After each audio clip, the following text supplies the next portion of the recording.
Boa noite, graça e paz.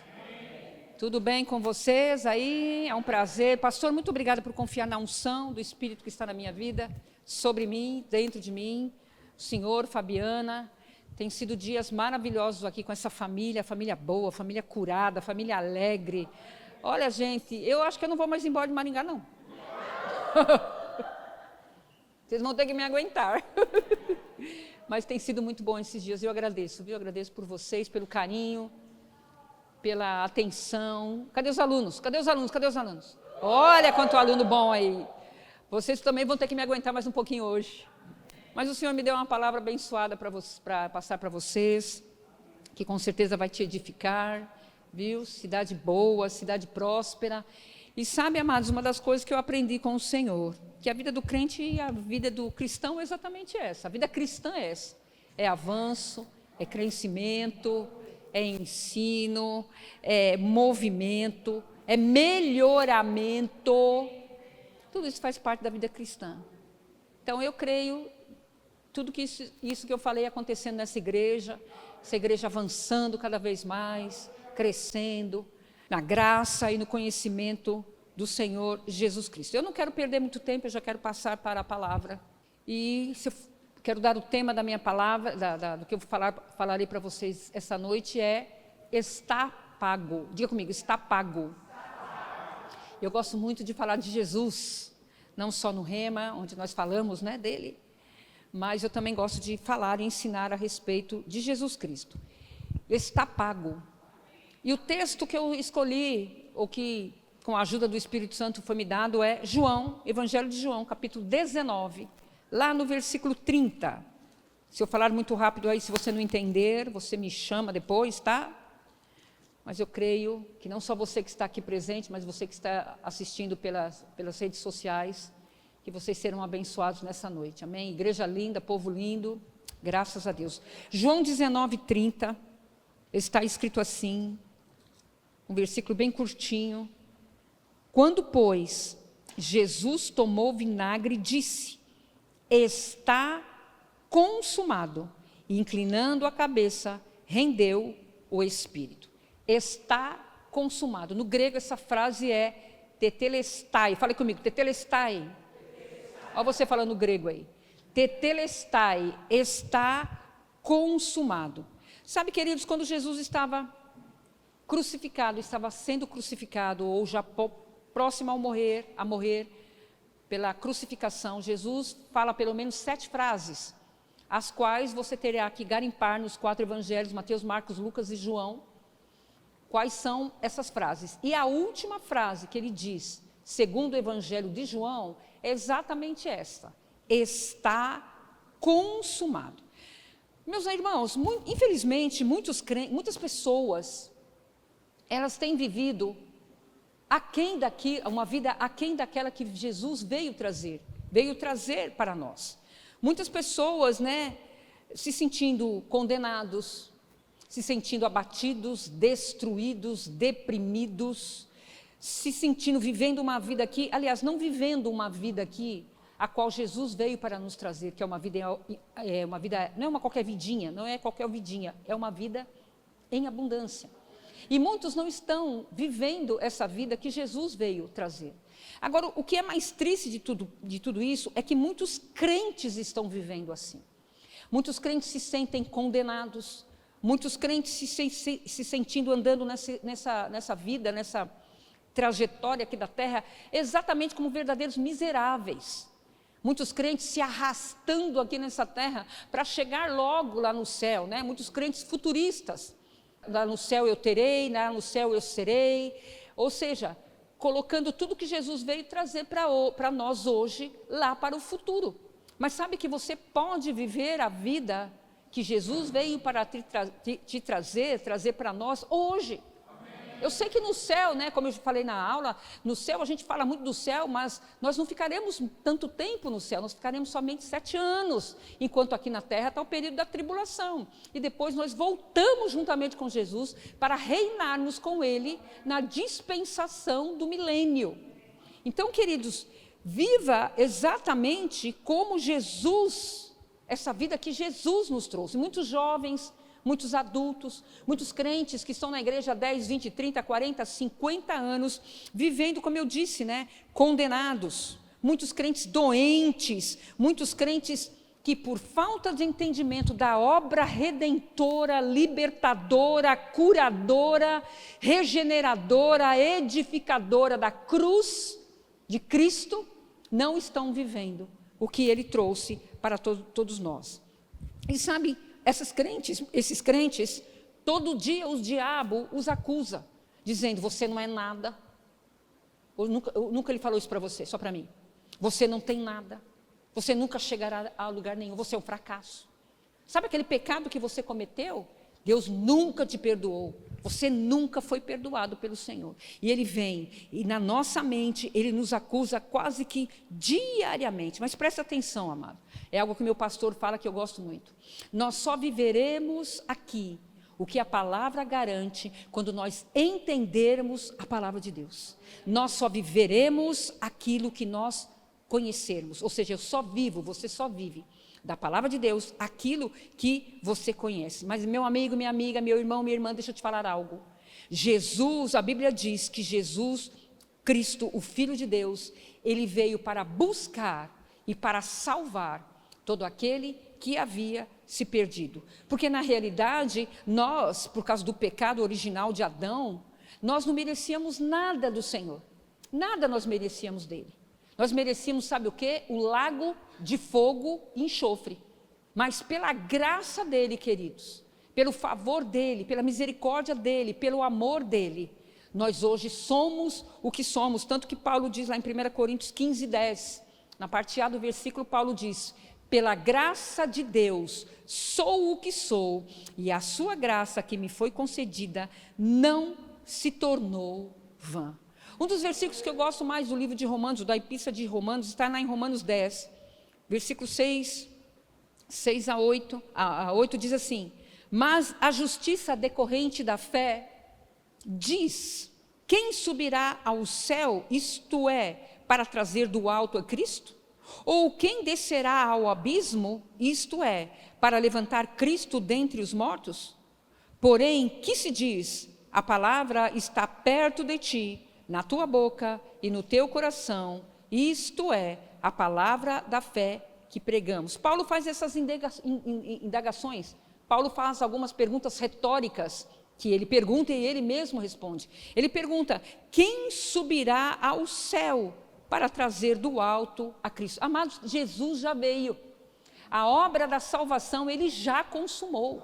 Jesus não descerá do céu novamente. Não subirá naquela cruz, não ressuscitará, porque ele já fez isso.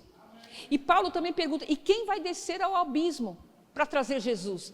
Mas a palavra diz em Atos, que Deus quebrou as ânsias, os grilhões da morte, que prendiam Jesus, quando ele morreu lá na cruz. O próprio Espírito vai e ressuscita Jesus dentre os mortos. Ou seja, você não precisa pedir por salvação, porque você em Cristo já é salvo, se você nasceu de novo.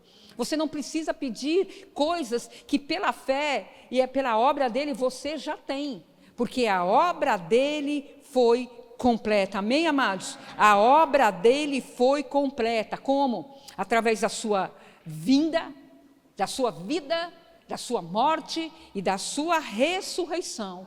Ele completou tudo. Sabe, tem muitos crentes tentando dar um jeitinho na obra de Jesus. Tem muitos crentes tentando fazer aquele jeitinho brasileiro, como se a obra de Cristo não fosse completa. Ou ele tivesse esquecido alguma coisa. Não, foi completa. E nós, pela fé, nós recebemos tudo o que ele fez para mim. Sabe, a redenção do homem veio através de Cristo. Lá em Gálatas 4, versículos 4 e 5, Paulo diz, Gálatas 4, 4, vindo porém à plenitude dos tempos, Deus enviou seu Filho, nascido de mulher, nascido sob a lei, ou sob a dispensação da lei. Para quê, amados? Para resgatar os que estavam sob a lei, a fim de que recebêssemos adoção de filhos. Ou seja, pela obra de Cristo nós somos filhos de Deus. Talvez isso não seja novidade para você, talvez você já ouviu isso muitas vezes, mas eu pergunto a você, você tem isso como revelação, que você é filho de Deus e que você tem um Pai amoroso que cuida de você, que faz tudo para você ficar alegre. Jesus disse, olha, peça para que a vossa alegria seja completa. Então, Deus quer ver você alegre, amado. Deus quer ver você alegre. Muitos ainda hoje não entendem a obra da cruz. Muitos crentes ainda não entendem qual o propósito daquela cruz. E uma das coisas que eu aprendi, inclusive com o nosso querido Marcelo Saraiva, que hoje está lá nos Estados Unidos, uma das coisas que ele sempre falava é que, em primeiro lugar, Jesus não foi para a cruz como Rei dos Reis, como Senhor dos Senhores. Jesus não foi para a cruz como um mártir. Jesus não foi para a cruz como um super-homem, como o Homem de Ferro, como esses heróis que a gente vê por aí. Não, Jesus não foi para a cruz desta forma. O flagelo de Jesus, naquela cruz, começou bem antes da cruz. Começou por volta das 9 horas da manhã, e se estendeu até as 15 horas da tarde. Quando Jesus sobe naquela cruz, ele ficou lá entre o céu e a terra, das 9 da manhã, das 9 da manhã até as 3 da tarde. Por quê? Qual o sentido? Qual o propósito de Jesus ter ido para lá? Em primeiro lugar, queridos, Jesus foi para a cruz, e ele foi numa condição muito ruim. Ele foi feito maldição no nosso lugar. Gálatas 3,13, Paulo diz, Cristo nos resgatou da maldição da lei, fazendo-se Ele mesmo, no nosso lugar, a maldição. Queridos, Jesus não foi feito maldito, Ele foi feito maldição no nosso lugar. Ou seja, queridos, toda a maldição do homem, que veio por causa da queda de Adão, porque quando o Senhor formou Adão, Adão não era maldito, a terra não era maldita. Todas essas coisas aconteceram por conta do pecado do homem, por causa da desobediência do homem. E muitos crentes ainda acham que é porque o Adão comeu a maçã, ou o abacaxi, ou a banana. Amados, o problema do pecado não estava porque ele comeu a fruta, é porque ele desobedeceu a uma ordem divina. O que o Senhor falou para ele? Adão, não coma do fruto da árvore do conhecimento do bem e do mal, porque no dia que você comer, você vai morrer. Em morrendo morrerás. Scofield diz que essa frase, esse versículo está no plural, indicando que ele morreria espiritualmente, separação de Deus, e depois, por causa da morte espiritual, ter tocado nele. Agora a morte física também tinha legalidade de tocar em Adão. Morte física e também a morte espiritual. Mas Paulo diz em Gálatas 3,13 que Cristo nos resgatou da maldição da lei, fazendo-se Ele próprio maldição em nosso lugar, porque está escrito, maldito todo aquele que for pendurado no madeiro. Então hoje em Cristo, amado, você não é mais maldito. Diga assim comigo, maldito nunca mais. Diga, maldito nunca mais. Hoje nós somos abençoados para sempre. Então, amado, pessoas podem fazer macumba para você, colocar o teu nome lá na boca do sapo, lá na encruzilhada, matar uma coitada de uma galinha, não vai pegar no crente que está em Cristo. Se você for ver lá em Números, quando o Balaão mandou que, Balaque mandou que Balaão amaldiçoasse o povo de Israel, não aconteceu, ele nem conseguia amaldiçoar, porque o povo é abençoado. Sabe como veio maldição para o povo de Israel? Quando o povo começou a pecar, se misturando com mulheres, os homens com mulheres de outras nações. Aí sim a maldição chegou, por causa da desobediência. Não porque, amados, em Cristo Jesus nós somos amaldiçoados, não. Hoje, eu e você somos abençoados. Jesus também, a Bíblia diz que ele foi feito pecado lá naquela cruz. A palavra diz em Isaías, capítulo 53, versículo 5, ele foi traspassado pelas nossas transgressões e moído pelas nossas iniquidades. Então, por causa do pecado, lá que veio de Adão para a humanidade, deixa eu falar algo para você, queridos. Tudo que eu falei agora há pouco, de crentes que andam deprimidos, abatidos, derrotados, doentes, e a humanidade também está nessa condição, porque o problema da humanidade se chama pecado. O problema da humanidade chama-se pecado, mas sabe que Jesus já resolveu isso lá naquela cruz, mas ele foi feito pecado. Em 1 Pedro 2,24 diz, carregando ele mesmo no seu corpo, no madeiro, sobre o madeiro, os nossos pecados, para que, mortos para os pecados, vivamos para a justiça, e pelas suas pisaduras nós fomos o quê? Sarados, queridos. Então Jesus naquela cruz era o próprio pecado. Imagine o pecado que veio lá de Adão, até o último pecador que pisar nessa terra, foi colocado sobre Jesus. Os diversos e todos os tipos de pecado. O roubo, o adultério, a fornicação, e por aí você pode listar os outros pecados, todos foram colocados em Cristo lá naquela cruz. Não admira que o próprio Pai o tenha desamparado.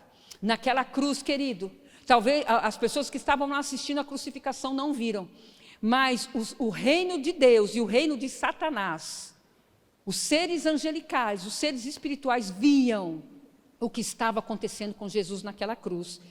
Os próprios anjos e Deus fazendo dele o próprio pecado. Jesus também, como eu acabei de falar, ele foi desamparado. Em Mateus 27:46, diz, por volta da hora nona, ou seja, 3 horas da tarde, clamou Jesus em alta voz, dizendo, Eli, Eli, lama sabachthani, o que quer dizer, Deus meu, por que me desamparaste?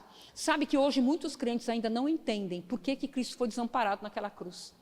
Por que ele foi desamparado pelo Pai? Exatamente por causa disso, por causa do pecado. Mas sabe, ele foi desamparado para que nós hoje fôssemos aceitos na família de Deus, como filhos amados de Deus. Amados, é essa posição e não vai mudar. Somos filhos e somos filhos amados. E tem uma lista de como que Jesus foi para a cruz. Ele foi feito maldição, ele foi feito enfermo, ele foi feito pecado, ele foi desamparado. Sabe o que eu aprendo com isso? Jesus naquela cruz estava com uma situação muito difícil, que talvez nenhum ser nessa terra já passou por tal situação. Mas Deus, deixa eu te dizer, Deus o livrou disso tudo. E seja qual for a situação que você já passou, está passando ou passará, saiba de uma coisa, Deus é poderoso para tirar você dessa situação. Já chegou momentos na sua vida que você já pensou ou falou consigo mesmo, dizendo, acabou, estou lascado, agora não tem mais jeito. Já passou por isso? Eu já passei. Onde você acha que é o ponto final na sua vida, mas, amados, em Deus, nunca é o ponto final. Sempre Ele vem com estratégias para nos livrar, para nos tirar, para mudar a nossa situação. Se eu desse o microfone desde o Paulo para todos até o último lá, eu tenho certeza que você relataria o que já aconteceu com você e como que está a sua vida hoje. Ei, você está muito melhor. Você está muito melhor, meu amado. E sabe, grandes coisas ainda estão... Oh, meu amado, tem tanta coisa boa para acontecer ainda. Tem tanta coisa boa para acontecer conosco, com a igreja de Jesus Cristo. Agora a cruz, amados, era uma rude cruz. A morte de crucificação era atroz, era dolorida, era atroz mesmo, a palavra que eu tenho é essa. Era agonizante para aqueles que estavam sendo crucificados. Um método de crucificação se originou com os assírios e com os babilônicos, também usado pelos persas, lá no século 6 a.C., e foi trazido para o Ocidente no século IV depois de Cristo, antes de Cristo, por Alexandre o Grande. E os romanos, eles eram especialistas em torturas, eles eram cruéis. A tortura da flagelação ou da crucificação se iniciava antes através das chicotadas, 39 chicotadas feitas de chicote de couro, nas pontas com ossos ou metais, ou até dentes de animais, que era chamado de azorrague, que eram 39 chibatadas, porque muitas vezes na 40ª chibatada, o condenado já não aguentava mais, muitos já morriam. Então, Jesus também passou por isso. Eusébio de Cesareia passou por quê? Por açoitamento. Eusébio de Cesareia, bispo, historiador e também teólogo, Ele relata que a crucificação era uma cena tão repulsiva, causando enjoos nos que assistiam, e às vezes os condenados ficavam com os próprios intestinos à mostra, lá na cruz, em virtude da violência desses açoites. Cidadãos romanos e soldados romanos não eram penalizados com a morte de crucificação, a não ser que o cidadão romano tivesse cometido alta traição contra o Império Romano. Aí ele também morria pela crucificação. E não eram crucificados apenas homens, mas mulheres e até crianças foram condenadas para a morte de crucificação. Eles eram condenados, acusados de subversão contra Roma, ladrões também, assassinos, escravos, homens e mulheres morreram de crucificação. Houve um período na história que, num só dia, 60.000 cruzes foram confeccionados para matar condenados. Não houve madeira o suficiente para que esse povo fosse colocado. Os condenados, queridos, muitos deles morriam de hipovolemia, que é o quê? A diminuição do sangue do seu corpo, devido à perda de sangue, desidratação e, principalmente, insuficiência respiratória. E, graças a Deus, o imperador Constantino aboliu a punição da crucificação lá no século IV depois de Cristo. E hoje nós vemos os crucifixos usados, como adornos, como no nosso pescoço, como correntes, nos brincos. Nós vemos crucifixos usados nas igrejas, nas nossas casas. Muitas vezes onde nós vamos há crucifixo. Por quê? Porque o crucifixo é o símbolo mais preciso do cristianismo. Agora você pode estar perguntando, todo esse flagelo, toda essa dor que Jesus passou, eu falando hoje com nossos queridos na hora do almoço, estamos falando sobre o filme A Paixão de Cristo, mas o filme A Paixão de Cristo foi uma encenação. Aquele ator que fez aquele filme, ele passava 8 horas para fazer aquela maquiagem, mas depois aquilo tudo saía. E o que Jesus passou na cruz não foi uma encenação, foi uma verdade. E eu tenho certeza que aquilo que foi retratado por Mel Gibson lá naquele filme, eu tenho certeza que foi muito pior a realidade. Por que ele fez tudo? Para que ele fez tudo isso? Para nos salvar. Sabe, queridos, uma pergunta que muitas crentes uma pergunta que não quer calar. Essa pergunta é de muitos crentes. Afinal de contas, qual foi o propósito da cruz? Afinal de contas, quem foi que matou Jesus? Quem matou Jesus? Eu tenho na minha casa uma revista desde 2003, uma revista super interessante, quando eu fazia a assinatura da super interessante, e no mês da Páscoa foi editada essa revista, cuja capa tem uma pintura de Jesus no flagelo da cruz, com uma coroa de espinhos, segurando na cruz, e a reportagem de capa era: quem matou Jesus? Obviamente que eles não chegaram a nenhum denominador comum.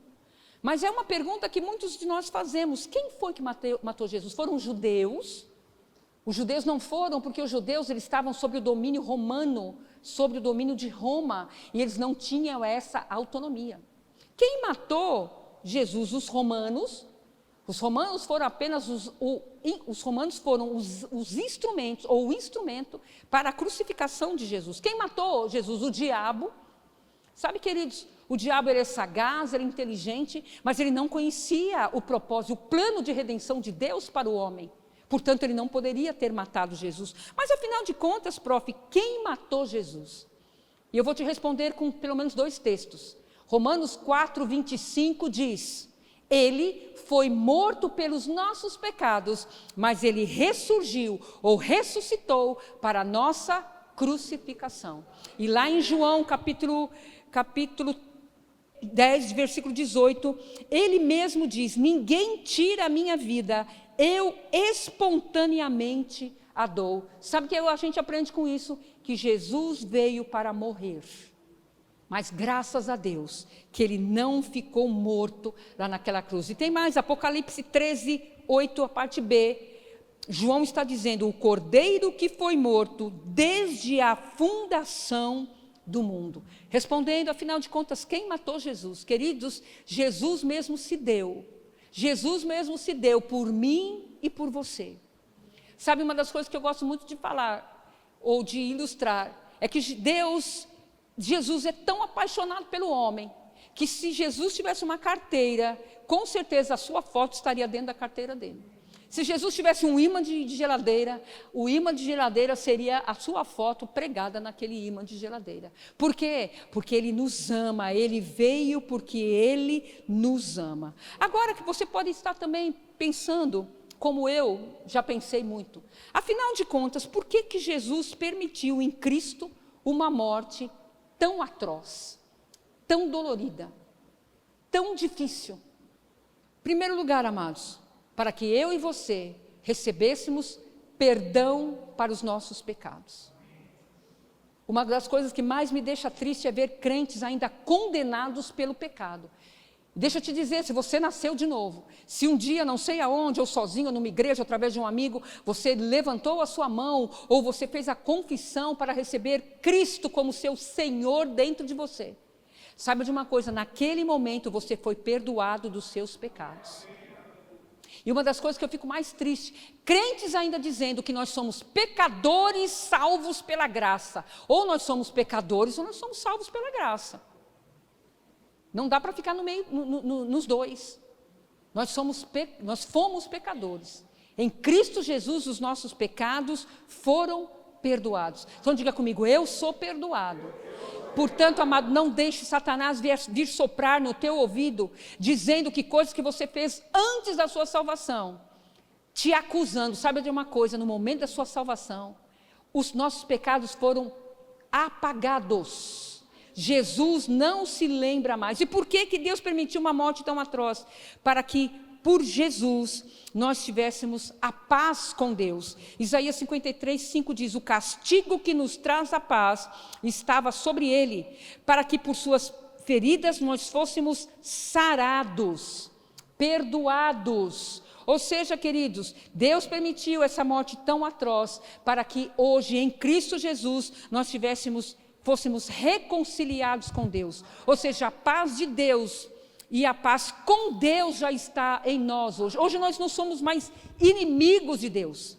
Hoje nós temos um ministério chamado Ministério da Reconciliação. Da mesma forma que Paulo diz, lá em 2 Coríntios 5, que ele nos reconciliou com Deus, Jesus. Hoje nós estamos aqui na terra para reconciliar pessoas também com Deus. Somos instrumentos para levar reconciliação para as pessoas. Por que Deus permitiu uma morte tão atroz? Para que por Jesus Cristo nós fôssemos feitos justiça de Deus, ou justos diante de Deus. 2 Coríntios 5:21, Paulo diz que aquele que não cometeu o pecado, Ele o fez pecado por nós, para que nele fôssemos feitos justiça de Deus. Entendendo o versículo, aquele que não conheceu o pecado, quem é? Jesus. Ele o fez pecado por nós, ele quem? Deus, para que nele fôssemos feitos justiça de Deus. Nele quem? Em Cristo Jesus.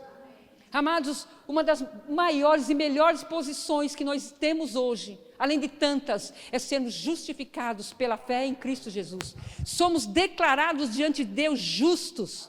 O juiz de todo o universo, o juiz de todas as coisas, bateu o martelo quando você nasceu de novo e promulgou uma sentença: você é justo.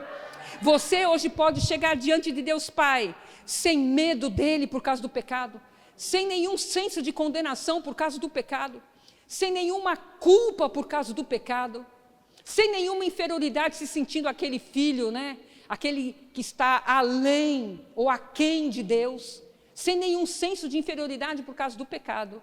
Como, amados? Podemos chegar diante dele como justos. E a Bíblia fala que a oração de um justo pode muito em seus efeitos. Sabe, quando você entende essa posição de justiça, de justo de Deus, as suas orações são diferentes. Você não vai chegar lá como um mendigo espiritual diante de Deus, oh Deus, por favor, oh Deus, pela misericórdia. Não, amados, você vai chegar com ousadia. Você vê na antiga aliança homens que foram considerados justificados como Josué, como Elias. A palavra diz que Elias orou e durante 3 anos e meio não houve chuva em Israel. E o Elias orou de novo e a chuva desceu abundantemente. Josué, um homem da antiga aliança, sem o Espírito Santo dentro, sem ter nascido de novo, sem o batismo no Espírito Santo. Ele orou para que a batalha continuasse, e o povo de Israel pudesse ganhar a batalha. Ele fez uma oração simples: ó lua, se detenha, ó sol, se detenha. E sabe, amados, na oração desse homem, o universo inteiro parou, ao comando desse homem. Imagine na antiga aliança, homens fizeram o que fizeram. Imagine nós na nova aliança, o que nós podemos fazer. Sabe, queridos, tem muitos crentes que acham que justiça de Deus é Deus pesando a mão sobre ele. Mas deixa eu te falar, Deus pesa a mão sobre você sim, mas para te abençoar, para te ajudar, para que você cresça cada vez mais. Justiça, amados, como é que ele te justificou diante do pecado? Perdoando os teus pecados. Como é que ele te justifica diante da doença? Curando as doenças. Como é que ele te justifica diante da pobreza? Providenciando tudo o que você precisa. Como é que ele te justifica diante da miséria? Fazendo com que você seja mais do que vencedor e você não viva mais uma vida de miserável. Tem crente que acha lindo, né? Fala, estou passando por isso, estou passando por... Acha lindo, acho que Deus vai se comover com tudo isso. Agora deixa eu te dar a primeira revelação da noite, meu amado. A tua fé não move Deus. Olha a heresia. A tua fé não move Deus. A tua fé te move. E coloca você exatamente onde Deus sempre desejou que você estivesse. No centro da vontade boa, agradável e perfeita dele. A tua fé te move, querido. Para que você entre exatamente e faça exatamente aquilo que Deus chamou você para fazer. Sabe, o sangue de Jesus Cristo limpa pecados. Eu nunca vi sangue limpar nada. Eu vejo o sangue sujar as coisas, sim ou não? Nós que somos donas de casa, quando a gente vai lavar roupa e vai pôr no varal, eu pelo menos se estiver suja ou se tiver uma mancha, volta para a máquina de novo. Sinal que o sabão em pó não foi tão eficaz assim como dizem as propagandas. Mas deixa eu te falar, amados, o sangue de Jesus Cristo tira as manchas do pecado e nos torna e nos dá vestes limpas e vestes de justiça. Seus 6 ou 7 litros de sangue, porque dizem que um homem, os médicos dizem que um homem de 1,70 m, 1,80 m, tem no corpo dele aproximadamente de 6 a 7 litros de sangue. E o sangue de Jesus Cristo, ele foi derramado, ele tem poder para nos justificar da condenação eterna, do castigo eterno e também nos curar. Tanto é verdade que João Batista falou, quando viu Jesus descendo lá para ser batizado no Rio Jordão, o que ele falou? Eis o Cordeiro de Deus que tira o pecado do mundo. Sabe, na antiga aliança, o pecado de Israel não era tirado. Vamos dizer assim, era como se fosse jogado debaixo do tapete. E ano após ano, os israelitas tinham que fazer o sacrifício pelo perdão do pecado, ou o Yom Kippur. Mas sabe, amados, eu creio que na antiga aliança, Deus já devia estar enjoado, cansado de tanto sangue de animal, que não resolvia o pecado do povo. Dizem que no ano que Jesus morreu crucificado, foram sacrificados de 300 a 350 mil animais, que não resolveu o pecado do homem. Mas quando Jesus sobe naquela cruz, amados, que ele foi crucificado, que vai está lá no Gólgota, enquanto os judeus conduziam os animais para o sacrifício, o próprio Deus Pai conduzia Jesus lá para o Gólgota para morrer em nosso lugar. E essa frase que eu disse, tetelestai, ela tem muitos significados. Essa expressão grega tem muitos significados, né, que significa totalmente pago, dívida cancelada, ou cancelamento da dívida. E era um termo bem familiar na época de Jesus Cristo, essa palavra tetelestai. Em primeiro lugar, os servos usavam muito essa palavra, quando, à medida que eles terminavam um serviço que os seus senhores tinham dado, eles chegavam para os seus senhores e diziam, tetelestai, eu completei a obra que o Senhor me deu para fazer. Tetelestai também significa onde os sacerdotes do templo judeu, onde eram levados os animais eles eram examinados, eles não podiam ter mancha nenhuma, eles não podiam ser mancos, eles não poderiam ser cegos, tinham que ser animais perfeitos, eram examinados pelos sacerdotes, e à medida que os sacrifícios eram feitos, e Deus aceitava os sacrifícios de sangue de animais, na antiga aliança, o próprio sumo sacerdote ou sacerdote dizia, tetelestai, oferta aceita. Os artistas ou os escritores, ao completarem o seu trabalho, eles diziam, quando a obra estava terminada, tetelestai, está pronto. Os mercadores, quando alguém comprava a prazo, e sabe, amados, que comprar a prazo não é de hoje, viu? Isso é antigo.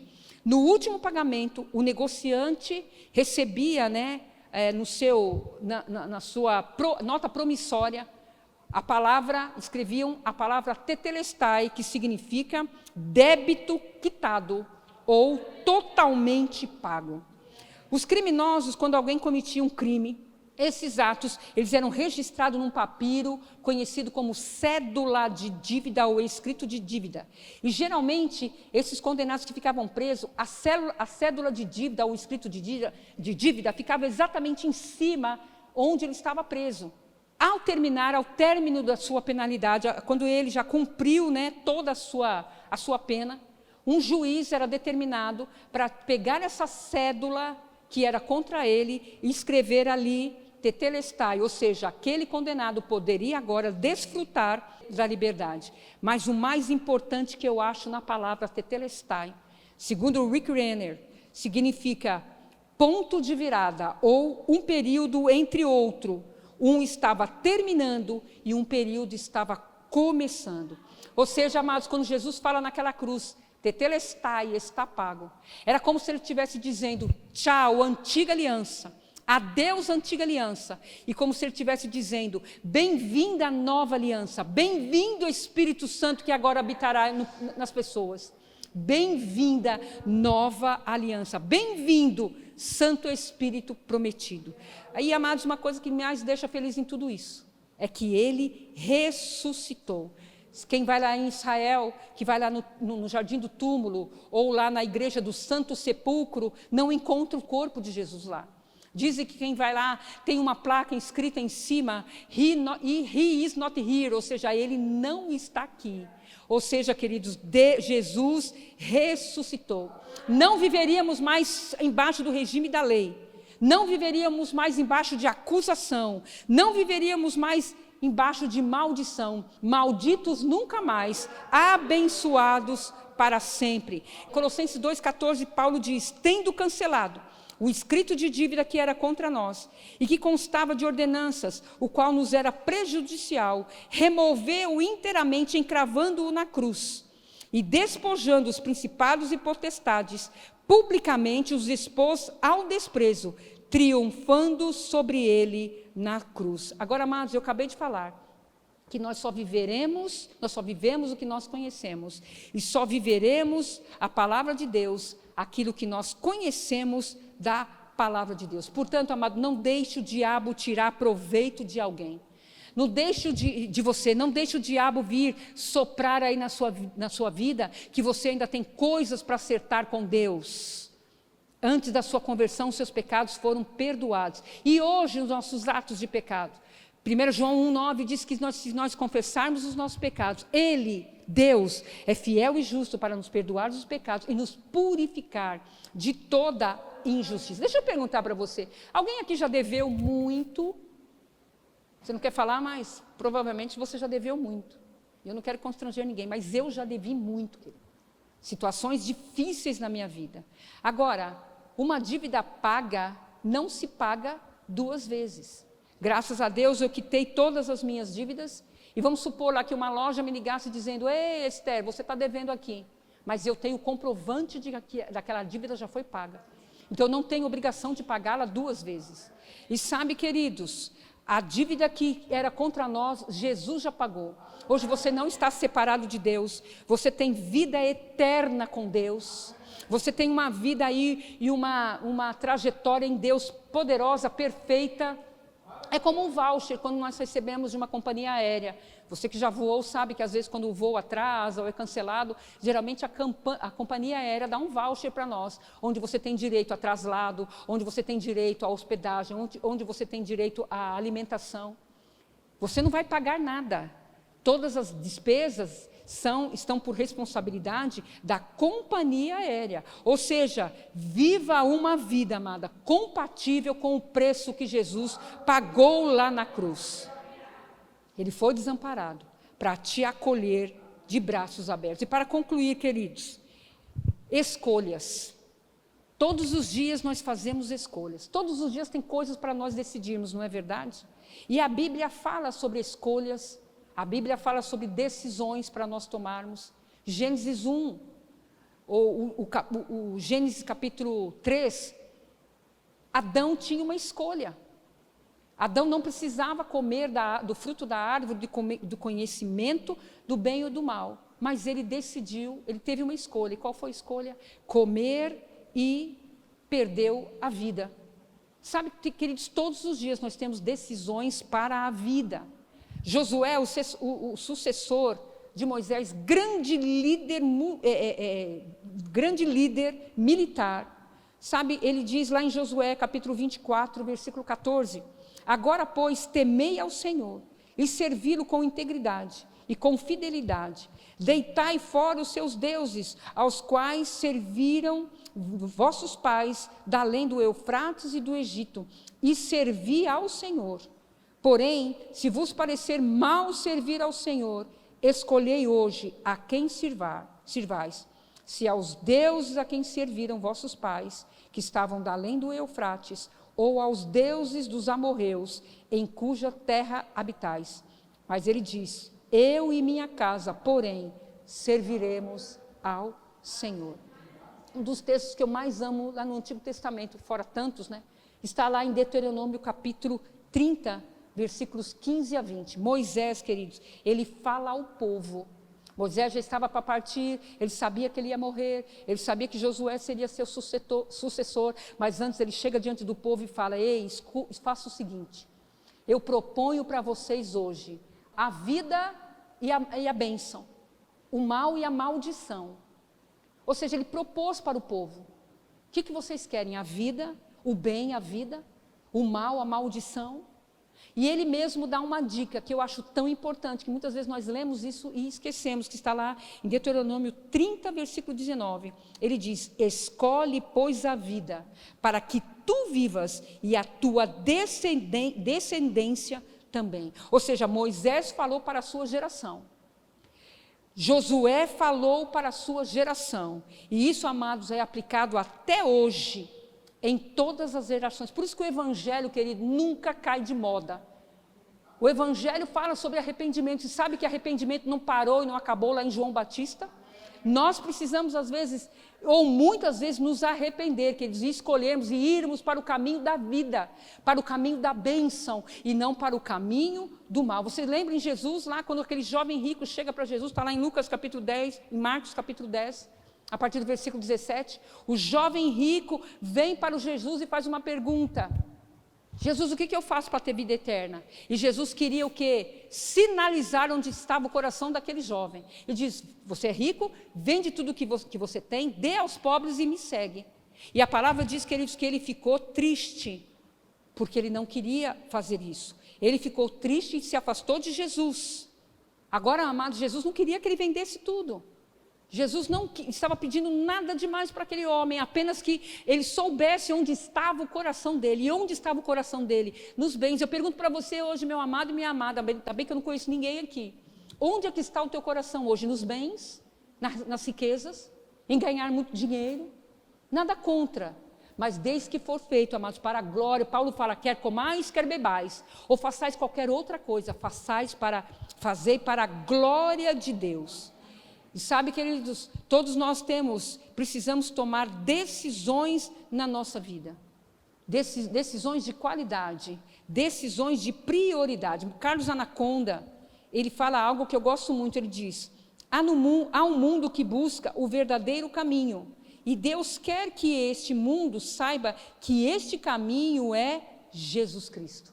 Porque nós sabemos que Ele é o nosso caminho, Ele é a nossa verdade, Ele é a nossa vida, Ele é tudo para mim, para nós. Nós precisamos de Deus, meu amado. Sabe, tem pessoas aqui que precisam de coisas, mas antes de tudo você precisa de Deus. Você precisa das direções dEle. E uma das coisas que eu gosto muito, que eu ouvi também de um ministro há muitos anos atrás, 2013, ele diz o seguinte, que Jesus viveu na dispensação da lei para nos mostrar como é viver na dispensação da graça, da dispensação do milênio. Jesus viveu na dispensação da lei para nos mostrar como é viver na dispensação da graça. E nós hoje vivemos na dispensação da graça para mostrar para as pessoas como é viver na dispensação do milênio. A dispensação do milênio, mas não vai ter pecado, não vai ter miséria, não vai ter pobreza, não vai ter doença. E sabe que nós já estamos quase prontos para irmos para lá, porque o nosso arrebatamento será, quando a gente menos espera, nós seremos, talvez a gente nem termine esse culto hoje. Eu não sei você, mas eu desejo o arrebatamento. Eu desejo estar com o Senhor. Não porque minha vida está ruim, muito pelo contrário, minha vida é boa e é muito boa. Mas eu desejo estar com o meu Senhor. Eu quero terminar fazendo uma pergunta para você. Como é que você quer estar daqui 5 anos? Daqui 10 anos? Daqui 20 anos, se Jesus não vier nos arrebatar? Como é que você quer estar lá na eternidade, queridos? Então comece a gerar hoje dentro de você essa vida, e vida em abundância que Ele nos trouxe. E sabe, a única corrida que vale a pena correr é a corrida que traz vida. Eu vejo tantos crentes correndo de um lado, correndo de outro, né? Superativismo, mas a única vida que vale a pena correr, a única carreira que vale a pena nós corrermos, é aquela que produz vida em nós. Paulo diz: já estou crucificado com Cristo e vivo não mais eu, mas Ele é que vive em mim. E a vida que eu vivo agora na carne, eu vivo-a na fé do Filho de Deus, o qual me amou e se deu a si mesmo por mim. Tem um homem chamado Samuel Lester, que essa frase mudou a minha vida quando eu ouvi. Ele diz assim: Senhor, seja lá o que o Senhor esteja fazendo nesta terra, não me deixe fora disso. Eu pergunto, você quer ficar fora dos planos de Deus? Eu não quero. Seja lá o que Ele estiver fazendo nessa terra, Senhor, não me deixe fora disso. Eu quero fazer parte disso. Moody dizia: o mundo espera para ver o que Deus fará através de um homem totalmente consagrado a Ele. E Ele mesmo diz: Senhor, eu sou esse homem. Você pode falar isso com convicção, queridos, para Deus: Senhor, eu sou essa mulher que o Senhor está contando. Billy Graham, ele disse: nós somos a Bíblia que o mundo está lendo, nós somos os sermões que o mundo está prestando a atenção. A Bíblia fala o que nós temos, somos e podemos em Cristo, e nós estamos descobrindo, não é verdade? Mas aquilo que já é verdade para você, já viva tudo isso. Agora, você ser tudo, poder tudo, fazer tudo, o que a Bíblia diz, e não experimentar esse tudo, o que você é a pior miséria na vida do crente. Saber que ele pode, que em Cristo ele pode tudo, ele já tem tudo, e não viver, não experimentar, é uma vida de miserável. Mas diga comigo: eu não sou miserável, eu sou filho de Deus. Então, meu amado, comece a gerar na sua vida o teu futuro, onde você quer chegar. Comece a gerar dentro de você, o que você fará daqui a 1 ano, a 2 anos, depois que você terminar o rema. Comece a gerar, queridos. Comece a gerar a partir de hoje, comece a se ver fazendo. Comece a se ver tendo, sabe por quê? Quando eu me vejo curado, a cura vem. Quando eu me vejo próspero, prosperidade vem. Quando eu me vejo liberto, libertação vem. Quando eu me vejo fazendo as coisas para o Senhor, é isso mesmo que eu farei. Eu preciso ver primeiro dentro de mim. Eu preciso ter essa imagem dentro de mim. Eu lembro que na época da pandemia, a gente não tinha muito o que fazer, né? Tinha que ficar trancado dentro de casa, ou época ruim, pelo amor de Deus. Não gosto nem de lembrar daquela época. Aí o que eu fui fazer? Fui fazer arrumação na casa, dos armários. E fui lá o dia todo passando, arrumando coisa. Aí eu fui mexer nos meus álbuns de fotos. Fotos lá, desde que eu nasci, que eu era pequena, depois vieram outras fotos, fotos dos meus filhos. E eu comecei a catalogar e arrumar todas aquelas fotos. E eu lembro que eu peguei uma foto minha quando eu tinha 10 anos. Aí se você pega aquela foto de 10 anos e a minha foto hoje, tem semelhança? Tem, mas está muito diferente. Parece que eu não sou aquela pessoa, como você também, sim ou não? E sabe, amados, comece a gerar dentro de você imagens, não daquilo que você foi, não dos erros que você cometeu, mas comece a gerar imagens dentro de você, daquilo que você é, tem e pode em Cristo. Comece a se ver, seja ousado, meu irmão. Não aceite miséria, não aceite sentenças do diabo. Não aceite. Eu não sei o que aconteceu no passado, eu não sei se você se frustrou por coisas, eu não sei se coisas que você queria não acontecer, mas deixa eu te dizer, é um novo tempo. É um novo tempo. É um novo ciclo na sua vida. E você pode gerar tudo novo dentro de você, através do Espírito. E eu declaro, amados, o próprio Espírito colocando dentro de você coisas que você ainda não entendeu, não sabe ainda, mas ele gerando dentro de você e você agarrando. Escolhe, pois, a vida, meu amado. Eu não sei você, mas eu ainda quero fazer muito para o Senhor. Porque essa, para mim, é a melhor carreira que eu posso, que eu quero correr nessa vida. Amém? Porque tudo que nós temos vem dele. Ele é as nossas fontes. As fontes não são as pessoas. A nossa fonte não é nem dinheiro. Eu disse numa das aulas, vou falar para vocês, muitas vezes pessoas estão querendo dinheiro, mas sabe que às vezes dinheiro não vai resolver a nossa situação, mas uma mente renovada pela palavra. A nossa fé vai resolver a nossa situação. Amém? Você recebeu alguma coisa hoje, queridos? Aleluia, eu já quero declarar para você uma semana do sobrenatural. Os impossíveis se tornando possíveis na sua vida. A Bíblia diz que tudo é possível àquele que crê. Eu declaro, amados, você tendo mais, fazendo mais, entendendo mais, crescendo mais, onde pessoas vão olhar para você e falar, você está diferente. Aí você vai falar, é porque eu estou fazendo rema, é porque eu tenho aprendido a palavra de Deus. Sabe uma das coisas que acontece conosco quando nós vamos para o litoral, para a praia, quando nós ficamos expostos ao sol, uma das coisas que acontece, comigo eu fico vermelho igual um tomate, tá? Mas uma coisa que acontece conosco é que a nossa cor muda. A gente começa a ficar vermelho, depois a gente começa a ficar bronzeado, sim ou não? Porque nós estamos na exposição, ou à exposição do sol. Não é verdade? Aí quando você volta para sua casa, para sua cidade, as pessoas falam, você está diferente, você foi para a praia, né? Então eles veem transformação na nossa cor, sim ou não? Cor da nossa pele. E sabe, amados, a palavra diz que a exposição da palavra nos traz luz e nos traz entendimento. Então todas as vezes que nós nos expomos à palavra, mudanças acontecem em nós. Mudanças acontecem de dentro para fora. Não é de fora para dentro, querido. Fora para dentro é religiosidade, é religião. Mas é de dentro para fora, transformação de dentro para fora. E eu declaro, amados, se você está doente, curas acontecendo no teu corpo. Eu declaro, amados, as bênçãos do Senhor vindo na sua direção e te alcançando. Bondade e misericórdia dele todos os dias, correndo atrás. Porque é essa vida que Jesus veio nos trazer. Você acha que ele sofreu tanto naquela cruz por nada? À toa? E ele quer que nós vivamos essa vida. Não somente vivamos, mas ensinemos para as pessoas.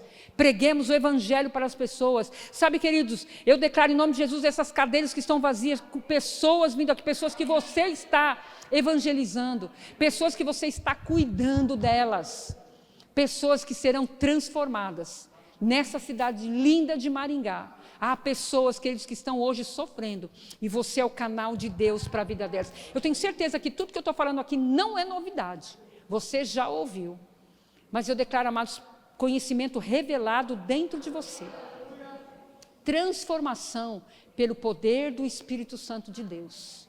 Amém, queridos?